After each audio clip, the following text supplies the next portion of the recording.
Blumenau veio dar palestra para a gente. Então a gente visitou muita coisa. Eu assisti uma Assembleia Popular com o Daniel Ortega, fazendo a prestação anual do governo, assim, na rua, ao vivo. Era uma festa popular muito bonita, né? É o atual presidente, né? Que é o atual presidente, mas na época ele era o presidente pela frente, ainda era um processo revolucionário, né? 3 anos depois é que eles perderam a eleição para Chamorro, né? Sobre a questão da Nicarágua, tem um episódio interessante, talvez até pela experiência deve lembrar. Em 86, um grupo de militantes do PT em Salvador assaltou uma agência, acho que até do campus universitário, acho que da Federal, e eram filiados com o propósito de, eu não sei se levantar dinheiro para doação ou se para eles mesmos viajarem para Nicarágua. Você lembra disso, em 86? Lembro vagamente, mas assim, você tinha ainda, o PT nasceu no começo dos anos 80. Grupos se escondiam ali no... Até 84 a gente viveu a ditadura militar, então você tem na formação do PT muitos grupos que foram originários da luta armada, né? Organizações que ficaram na clandestinidade. Você foi em Nicarágua, provavelmente esse pessoal estava puxando cana. Você lembra alguma coisa? Mas nós somos assim, eu lembro que dos 40 e poucos nós, tinha muita gente do PT, muita gente de sindicato, muita gente de comunidades de base, como eu. Eu era do PT e também da comunidade de base ali da Zona Leste, né? Então, mas assim, nós éramos proibidos de chegar perto de uma arma, porque tinha toda uma propaganda contra a Nicarágua, né? Não, a minha pergunta... estão indo treinar guerrilha lá. Então, para a imagem do governo lá era ruim, porque o nosso objetivo era substituir a mão de obra, ou seja, nós íamos colher café no lugar dos jovens. Esse era o nosso objetivo, né? Claro. Então, agora, aqui eu lembro que eu fiz uma festa na minha comunidade para arrecadar dinheiro. O padre com quem eu morei, que estava passando férias na Irlanda, me mandou uma grana de lá. Com isso eu fiz a minha pergunta é no sentido e paguei a passagem. Como o PT, que já era uma instituição institucional, né, disputando eleições, inclusive em ano eleitoral, há notícias de que o Lula condenou o ato e falava sobre o PT já tinha se institucionalizado. Mas o espírito da militância para esse ato foi de condenar, não foi? Eu não me lembro, Maurílio, assim, mas de fato sim, né? Porque a grande maioria já tinha abandonado esse tipo de prática. Nós resolvemos disputar as eleições via eleição, democracia, né? Então esse tipo de... Foi o que fizeram no Abílio Diniz também, né? Lá de pôr camisa do PT. Era para queimar. Então esse tipo de prática já era condenada, né? Já tinha sido banida, né? Já não... Nós tínhamos... Quem lutou contra a ditadura e pelo estabelecimento da democracia, ou seja, e logo em seguida teve o Pacto da Constituinte, mas quando decidimos formar o Partido dos Trabalhadores, disputar a eleição, então havia um pacto ali, né, é que assim, você já estava no outro período, né, a ditadura estava saindo, então estava fazendo a transição. Agora, os jovens que enfrentaram a ditadura e os métodos eram as consequências daquele período, da brutalidade da ditadura, e que não viram outra saída a não ser fazer aquelas ações. Para sustentar a luta armada, tinham que fazer ações de assalto a banco, para levantar fundos, né, expropriações, como chamavam, né? Mas aí isso está tudo registrado já na história, né? Bom, Simão, eu acho que conheci você no debate, né? Éramos candidatos, né? Eu numa chapa bem independente. Bom, ainda tô lá. Não sei se a nova diretoria tomou posse, eu fui indicado, mas enfim, conheço, assim, tenho a sua imagem muito relacionada aos congressos, às chapas, teses, né? Até hoje aí tá na disputa interna. Nesses anos 80 você já participava? Não, eu sempre fui militante do núcleo, até às vezes a gente fala, pô, eu preciso sair desse mundo, mas o núcleo para mim era um mundo, ou seja, era a Coab 1, era um bairro de 70 mil habitantes, ou seja, maior do que muitas cidades do interior. Ali a gente teve muitas lutas. Eu trabalhei 10 anos ali, né? Então, é lógico que depois você vai tendo contato com outras lutas Mas da eu região. ia falar, ó, por exemplo, em 85 Não, em teve um encontro 84 eu fui ajudar a fundar a Associação de Mutuários em Ribeirão Preto, fundamos a Federação das Associações Mutuárias no Estado, porque era uma luta geral, né, ou seja, a ditadura fez o financiamento pelo BNH, mas depois a inflação, aquelas coisas começou a disparar e a gente não conseguia pagar. Então fizemos uma luta para mudar a fórmula de cálculo, saímos vitoriosos nisso, né? Então para a gente foi um aprendizado. Aí nós começamos a discutir reforma urbana, aí entrou a Constituição, 88, né? Então no PT, eu vim participar da direção municipal do PT. Eu lembro quando a Luísa Erundina era prefeita, eu fui trabalhar no governo e eu fui eleito, o nosso grupo ali de Itaquera São Mateus me indicou para ir para o diretório municipal. Então a gente tinha uma reunião por mês no diretório, né? E tá melhor do que agora. Não, era o Rui Falcão presidente, tinha todas aquelas críticas que ele fazia a Luísa Erundina, o governo, não sei o quê. Mas eu nesse período, eu trabalhava no governo da Luísa e comecei a fazer sociologia à noite, né? Fora a militância no bairro. Aí eu lembro que eu cheguei na FESP, Faculdade de Sociologia e Política? Fiz 3 anos e meio ali, acabei nem concluindo, né? Aí eu lembro que eu falei com a nossa turma, ela falou, gente, eu não estou conseguindo dar conta, eu acho que eu vou sair da direção, mas assim, não era, o PT sempre assim, a direção executiva ela tem mais atividades e é mais exigida, né? A direção municipal você tem que estar atento aos debates, uma vez por mês na reunião, mas eu era tão zeloso por essas coisas que eu falava, eu não estou dando conta, é melhor eu sair por outro, né? Aí em 2000 Bom, aí eu fui trabalhar em Franco da Rocha, depois que nós perdemos a eleição aqui em 92, né, pro Maluf. Participei de uma campanha... Qual foi o cargo mesmo na governo Erundina?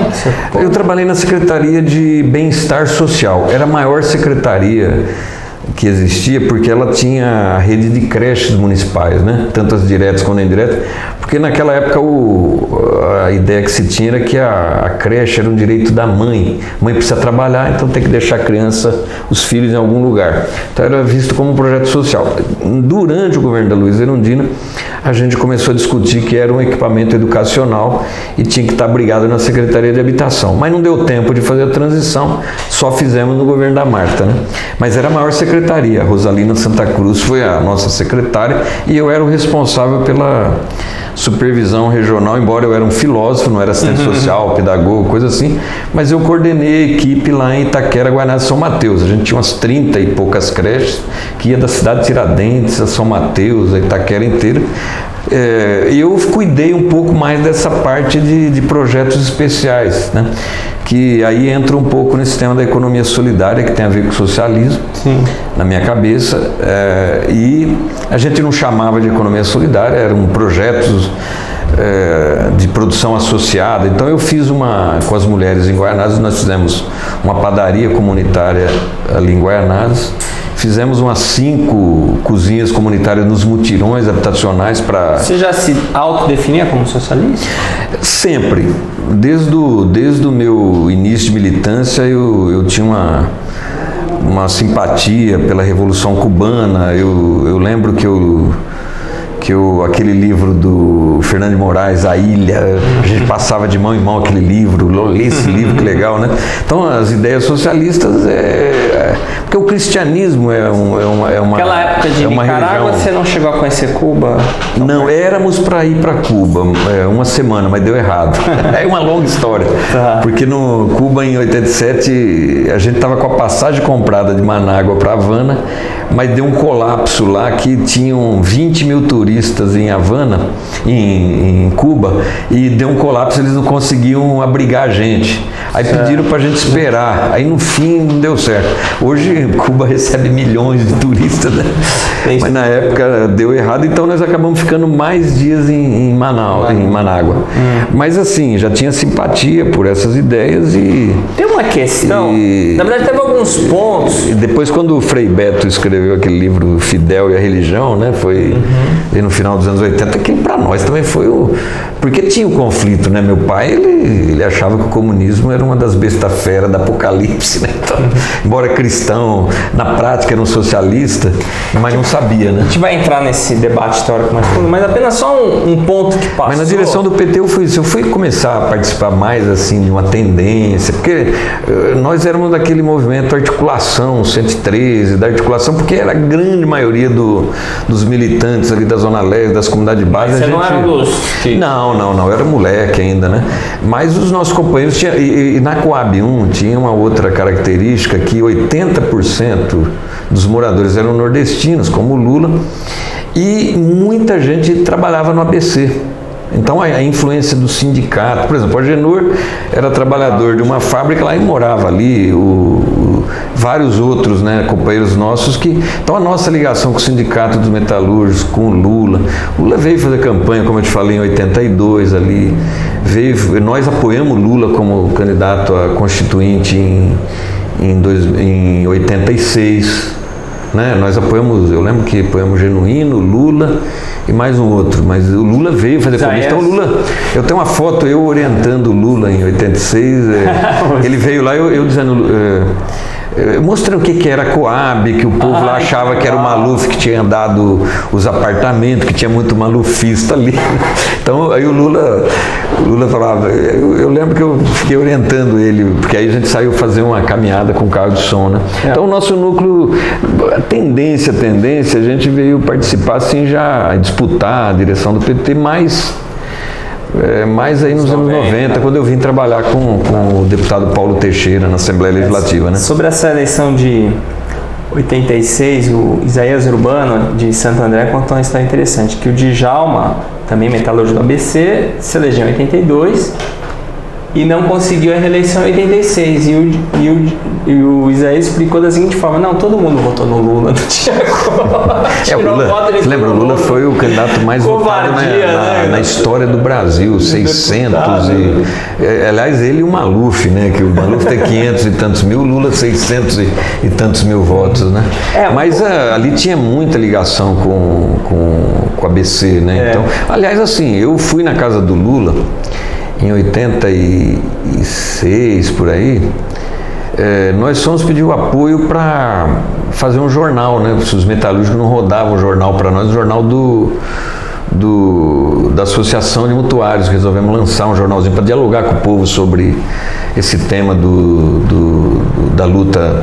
E você, jornalista, já foi lá?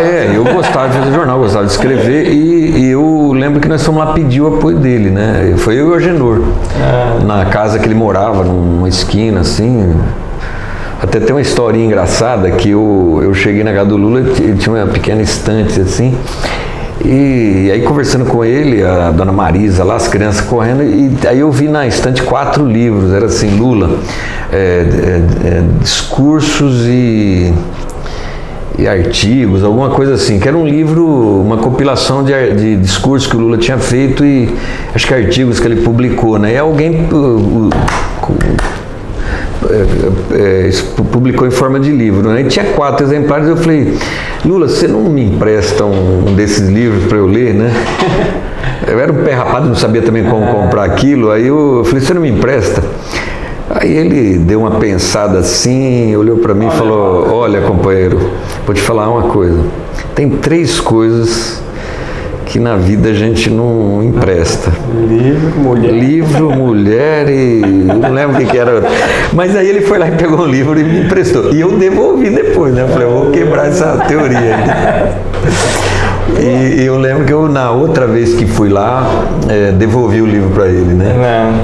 Um episódio aí dos anos 80 que eu sempre pergunto, e aí você pode responder com a visão de hoje. O PT fez certo em não participar do colégio eleitoral de 85? Então, nós... Perdemos quadros, né? Então, aquele momento era um momento de radicalização, né? O PT era um partido que tinha que se diferenciar. Ele não foi, ele era ele não era um partido, na ideia da ditadura não se pretendia abrir, né, alguns partidos, mas o PT não existia. Então, vamos dizer assim que nós fomos um intruso na festa aí, né, da democracia. Então, aquele momento era de muita radicalização. E a expectativa que se tinha de país, né, de garantia de direitos era muito alta. E a Constituição, ela é uma Constituição cidadã, colocou muitos direitos, mas para o nível de exigência nosso era muito baixo, né? Então, por isso aquele debate de não assinar, né? E de não participar e tal, né? Mas era fruto de um partido que estava... Eram situações e decisões de um partido que estava começando, de jovens, rebeldes, de lutadores contra a ditadura, né? Então, a nossa expectativa de país, de mudanças, era muito mais alta, né? Então, por isso que gerava esse debate de participar ou não, de assinar a Constituição ou não, né? Mas aí tinha o PT é um partido que surgiu de muitas tendências, né? Muito diverso, né? Essa é a riqueza também do partido, né? Então, gerava esses conflitos de opinião, de decisão. Para unificar o partido. E numa decisão de assembleia, como era comum se tirar, acabou decidindo não participar, né? Então, acabou se decidindo. Então, dava esses conflitos, né? E esses debates a gente fazia lá no núcleo do PT, no diretório, pegava fogo. Na época, você lembra de participar desse debate? Nossa, esses grandes de participar da Constituinte. Eu não me lembro, mas eu acho que a gente era assim, né? Talvez o pessoal mais da igreja, assim, né? Quem fazia mais o debate de radicalizar eram mais os grupos, mais que a gente chamava de revolucionários, os que tinham vindo aquelas tendências mais alinhadas com organizações internacionais, né? Os trotskistas. Então tinha todo um debate mais radicalizado, mas na igreja e os sindicatos também, né, eram mais de conciliação. Não é conciliação de classe, o sindicalismo era negociação para ver se você consegue um avanço, né? Não é 880, a gente sempre falava, na luta não dá para ser 880, e às vezes você tem que saber o momento de dizer, olha, se a gente conquistou 60, vamos pegar essa conquista e ganhar mais força para chegar nos 90 um dia. Então, tinha muito esses debates ali, né? Mas o sindicalismo, propriamente dito, era um movimento de negociação, né? Bom, Simão, se nos anos 80, que é propriamente o objeto do trabalho, o período de recorte, você não era propriamente assim tão militante da parte propriamente partidária, certamente que conhece, né? Depois tomou ciência das resoluções desse período, né? Das cartas de fundação e tal. Então, por exemplo, eu tenho aqui trechos da resolução do segundo encontro de 82, que é que pautou a nossa primeira eleição, vamos dizer assim, e olha alguns trechos. A liberação só vai ser efetivamente concretizada com a construção do socialismo. Os meios de produção deveriam ser de propriedade social, né? E nosso socialismo será definido por todo o povo, não nascerá de decretos, nem nossos, nem de ninguém. Depois essas resoluções vão ser aprimoradas justamente para se opor tanto ao socialismo soviético, quanto, né, ditadura do proletariado e tal, quanto à social-democracia. E aí, pelo que você já apurou, assim, no sentido das raízes do PT, você diria que o PT nasceu socialista, é social-democrata? Qual que é? Isso estamos no nascimento, não estamos falando de hoje, né? Que hoje é mais complexo. Eu acho que, como que eu poderia dizer, o PT nasceu como um partido socialista, espírito socialista, mas evidente que nós não tínhamos nenhuma experiência prática né? E nós nascemos negando aquela experiência de socialismo, do real socialismo, como se falava, né, da União Soviética, porque nós, um elemento que sempre foi central no PT foi a defesa da democracia, né? A radicalização da democracia. Então, como você constrói, de fato, uma experiência socialista com democracia e uma democracia liberal, né? Então, com disputa de eleição, né? Isso gerou, não foi só nós, né? A Nicarágua, por exemplo, a Revolução Sandinista, quando resolveu se abrir para fazer uma eleição, submeter o governo a uma eleição, perdeu para a direita. E aí ficou na nossa cabeça que deu um nó. Entregamos o governo, deve entregar o governo ou não. Eu lembro que tinha esses debates, né? Então, assim, mas o PT nasceu negando aquele modelo de socialismo, nós temos que construir o nosso modelo. Como? É um socialismo com democracia, não temos um modelo pré-definido, então é na luta que nós vamos construindo isso, é na nossa formação, é nos debates, é no dia a dia. Mas o que eu acho que congelou esse debate no tempo e nunca a gente conseguiu aprofundar, chegar, assim dizer, o caminho, a estratégia, né, para a gente chegar ao socialismo vai ser essa, né? Por quê? Porque começamos a disputar eleição, acordos. E aí eu acho que nós fomos formando militantes mais e valorizando, né, quadros que passaram a se especializar na disputa eleitoral, na conquista de espaços institucionais. Nesses espaços institucionais, como é que a gente usa para alavancar direito dos trabalhadores, políticas públicas progressistas, inclusivas. E não é que o debate socialista foi negligenciado, né? É lógico, passou a também ter posições não tão explícitas de gente que achava que nós tínhamos que administrar, né, o capitalismo e com isso ir conquistando benefícios, direitos, né, e tendo conquistas para os trabalhadores e principalmente para a população mais pobre. A gente está vivendo num país de muita fome. Sabe que o Agenor, ele usou um termo que o problema não é o capital, é a ditadura do capital. Ele já falava isso, né? Não, acho que isso aí... O Agenor era um filósofo, né? Mas acho que isso é uma perfeição. Mas assim, eu lembro que os metalúrgicos, o Agenor era o próprio Lula, eles falavam o seguinte: nós que construímos esses produtos que todo mundo consome, nós temos direito também, nós temos direito de ter o carro, nós temos direito de beber um uísque do bom. Eu não quero ficar no boteco aqui bebendo um conhaque ruim, eu tenho direito de ir no Galler, não sei o quê. Então esse sonho de consumo... É justamente isso, que a partir da experiência própria ele consegue dialogar com o povo. Não, os trabalhadores ali, né, tinham um sonho de consumo. Eu lembro assim, o que atraía os nordestinos a vir para cá? Uma melhoria de vida.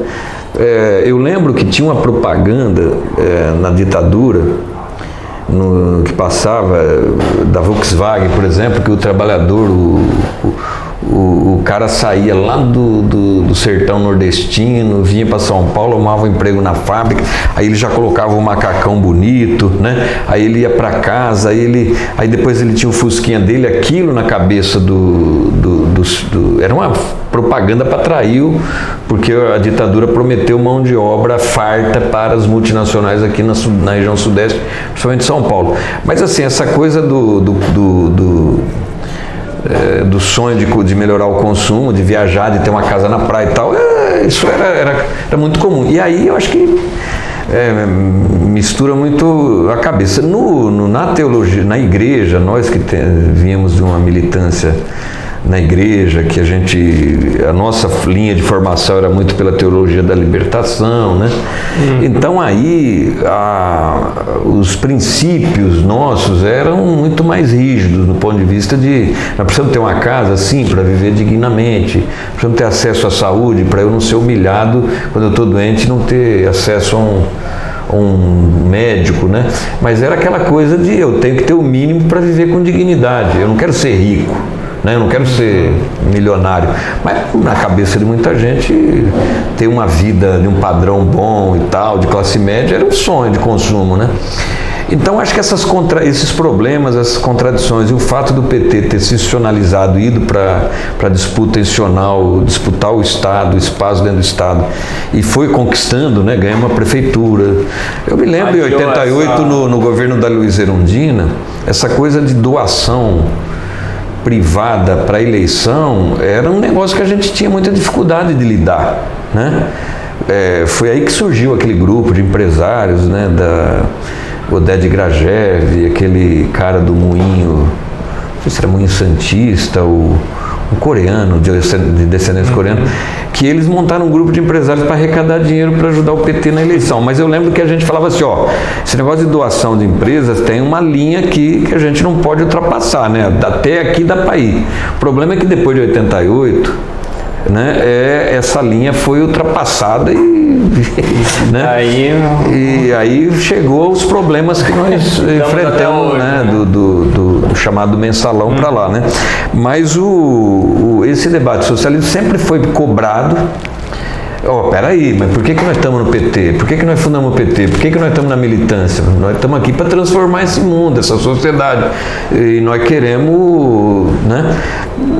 Sim, mas não é um debate que foi fácil. Eu lembro que teve um seminário, acho que foi a Fundação Perseu Abramo, que começou a chamar, anos 2000, publicar, inclusive, o socialismo e a reforma agrária, o socialismo. Assim, houve uma tentativa de formulação, né? Mas a gente sempre teve dificuldades, porque a conjuntura acabava se sobrepondo, né? E aí veio esse modelo de governo do Lula, né, nas margens do orçamento, obter conquista. Quanto ao seu entendimento mais individualizado, assim, você disse que sempre se denominou como socialista e estava no PT. Então, qual que você acha que deveriam ter sido, ou que podem ainda ser os caminhos? Seria pela base, núcleos, comitês populares? Eu penso assim... Eu não li a sua tese aí do próximo, mas mas ali eu conto mais, ali foi uma tese para mim entender o que foi a ditadura na minha família, né? Porque a ditadura não era só a tortura. Eu falei tese, né? Eu falei tese da sua... desculpa.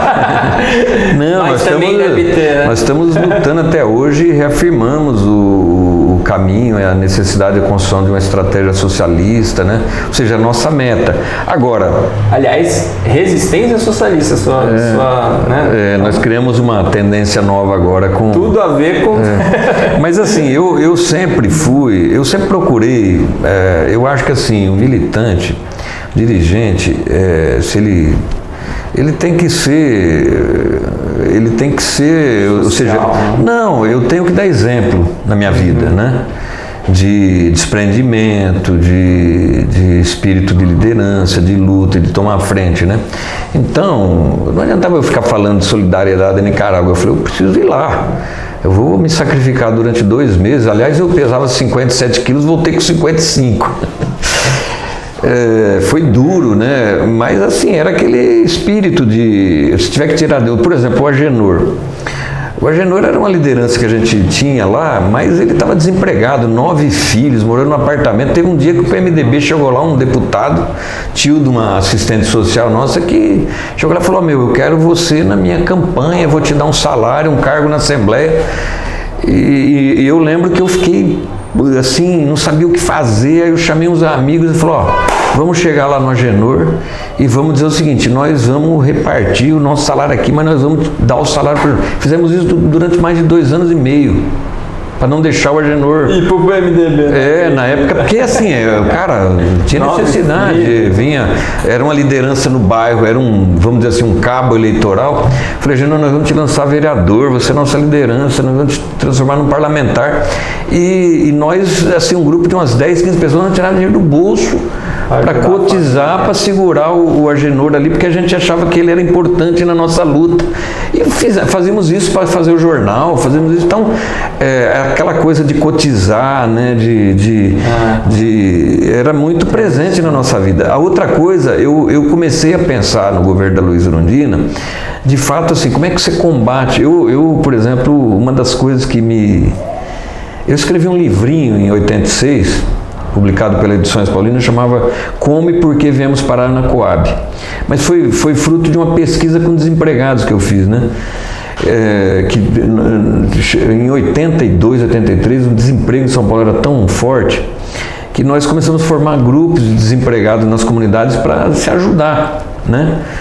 Arrecadar alimentos, fazer uma cesta básica, trocar ideias sobre onde tinha emprego, e reunimos semanalmente esses grupos de 70 trabalhadores, 50, né?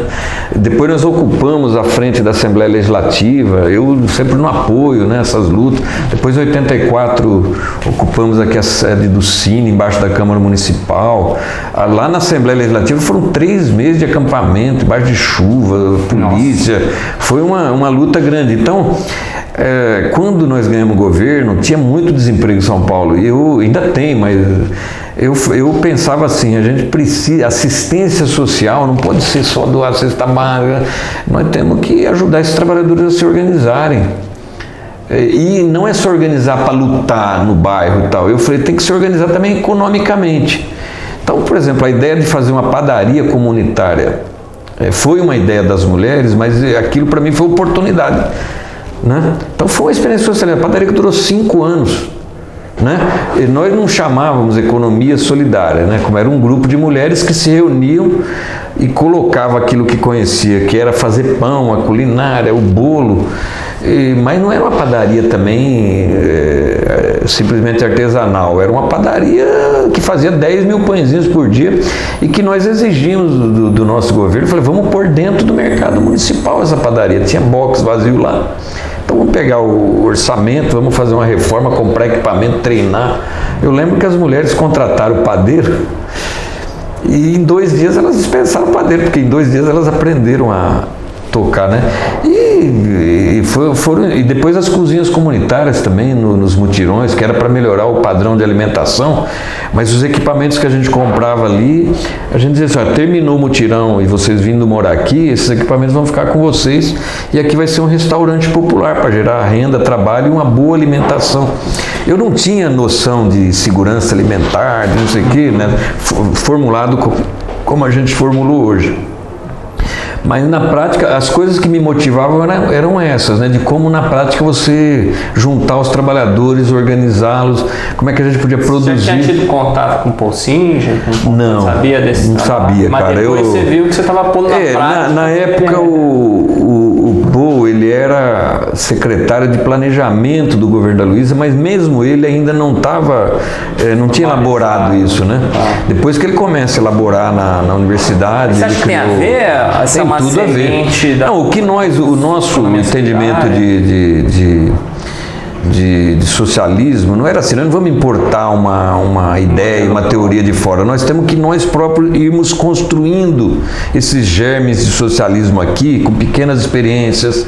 Por exemplo, essa é uma experiência que tem que ser fomentada. Depois, assim, uma fábrica que faliu e que nós vamos transformar ela, pegar aqueles trabalhadores, fazer uma cooperativa.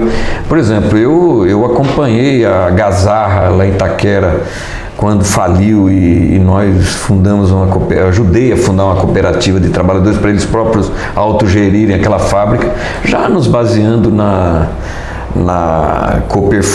naquelas da BC, né, já no governo Collor, que faliu um monte de empresa, e tivemos uma série de experiências aí que começamos a elaborar essa ideia da economia solidária, né?